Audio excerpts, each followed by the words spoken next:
right. Answering a question was put on a Get Off the X forum, but there's other forums where people are talking about this, and it's going to become a subject of discussion on a possible or perceived or expected financial collapse. It's scheduled to happen sometime around the middle of February this year, and I'm going to be uploading this the weekend before the 10th. So basically next week, this financial collapse could happen. Now, we get warnings about financial collapses like that all the time, and it gets staved off, okay?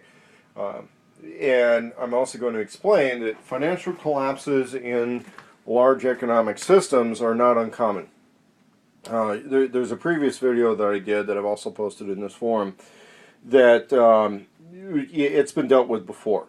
And when the last really big major empire was restructured financially, this is some of the money left over from the old Soviet system. This is actual Soviet money from the Soviet Union. This was from Poland. And I'm actually thinking this stuff was from the 90s. This is from when one of their restructuring didn't quite stick and they had to redo it a couple of times. I'm not mistaken, this is from the mid-90s. And this money's technically still kind of worth something, but I think these things are like 10 cents each. And this, I think, was... oh, fuck, what country was that? I wasn't there, but I want to say... was that Slovenia or some shit like that? Oh, Croatia. Is that Croatia? No. Yeah. Anyway. Yeah. Somebody tell me what country that's from. Anyway. I didn't do this. I got this stuff from a former CIA guy. It's not mine.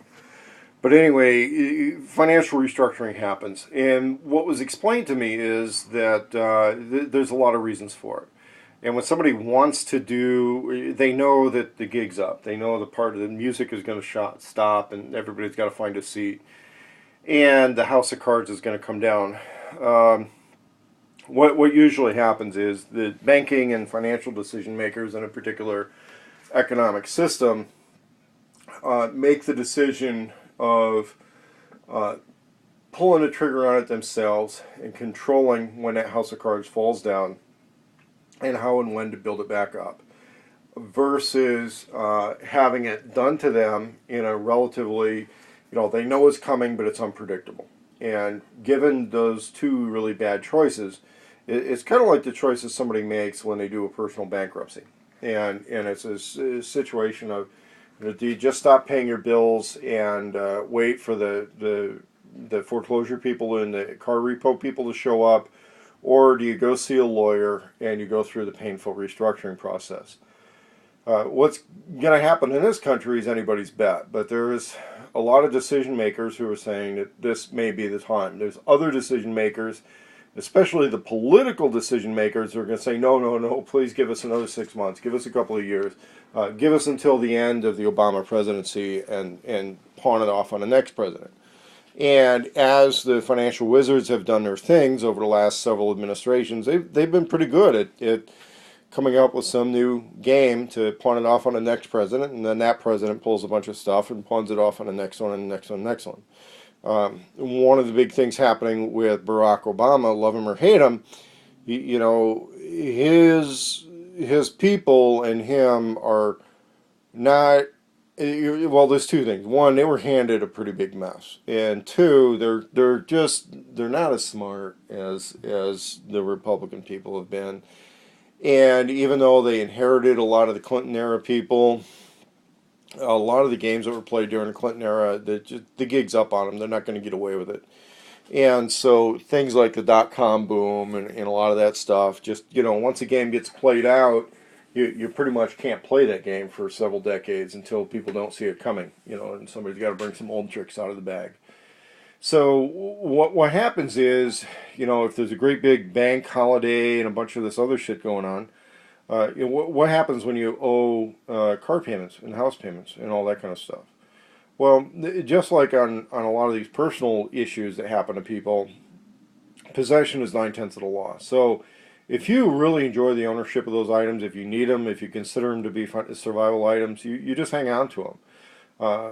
but you no longer own the paper right to trade the ledgers on those items.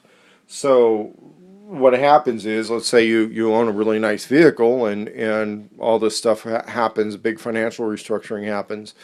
The question is, how much is the stability of that paperwork on its value really worth versus its utility? And on that, it's a question of, how much is the ownership of it worth to the financial institution that knows that basically when they underwrote the loans for those items, they were just a transmitting authority for government issued money. It wasn't like it was money that belonged to anybody. If it was a private asset that was given to you privately and you owe somebody privately, then the correct ethical thing to do is settle with those people. If it's government issued distributed money, the ethics on that, in my opinion, change a little bit. Your word isn't as good as maybe the guy down the street who did pay everything off. On the other hand, neither you nor the guy down the street is really in control of the entire economy either. And so when shit hits a fan, it's who's in possession of what material and can put it to best use is really the winner on that. And so whether or not you make your house payments or your car payments is a question of whether or not the results of your sober decision on whether or not you're going to want to continue controlling the ledger ownership of those items. What's going to happen is, in a financial restructuring, kind of like what happened with this Russian money or this Polish money or this stuff, I'm not quite sure what country this came from, but they come out with a list, an exchange rate of the new money for the old money. Now, at your bank, that kind of happens automatically, except that if you have a lot of money in the bank, they rate it, okay? They rate it, and they revalue your shit. Now, normally, what we see a lot of that rating and revaluing happening on is the stock market, because that happens all the time. That's how a big chunk of the U.S. economy functions, is on the stock market. And asset money, ledger money in the stock market has been rated for years now. I mean, that's been one of the big complaints of all these people that own stocks, is it's getting rated constantly, and it's not a good investment. On the other hand, there are a class of gamblers who really enjoy playing that stuff. The next step, of course, is rating larger bank accounts, higher taxation, but all of that's based on somebody pressing a button.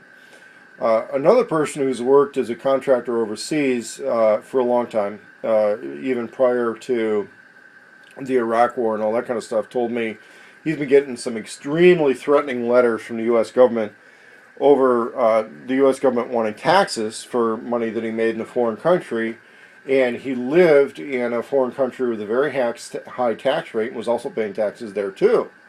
And if the U.S. gets everything they want from him, he's not going to have much left over for himself, or he would have to renounce U.S. citizenship and demand legal protection from the country that he's lived in for a long time. That's his situation. For people to live here in the U.S., I would also like to reference you to an earlier video I did. I'm gonna try and put a link to it in the discussion here, on legal restrictions on leaving the country with cash, with money, with gold and silver.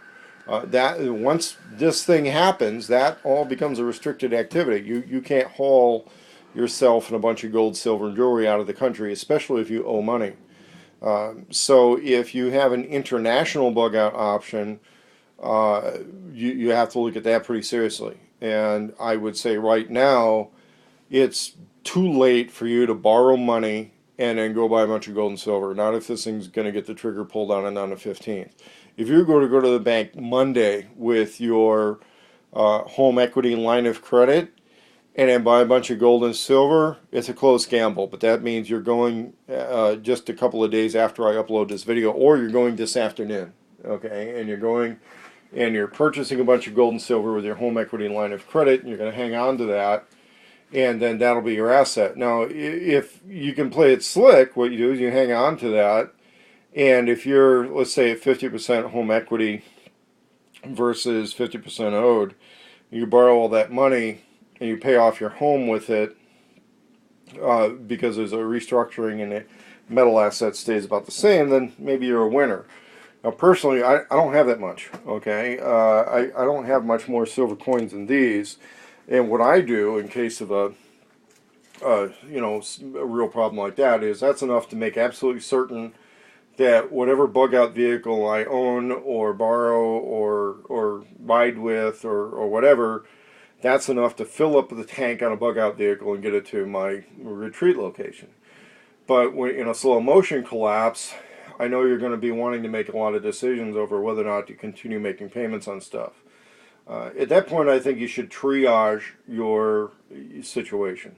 And you triage your situation if values and incomes were to stop right now versus the investments that you're capable of making. One thing I would say though is holding on to regular cash, no. And I'll get into that in the next video, but I want to try and get this one uploaded.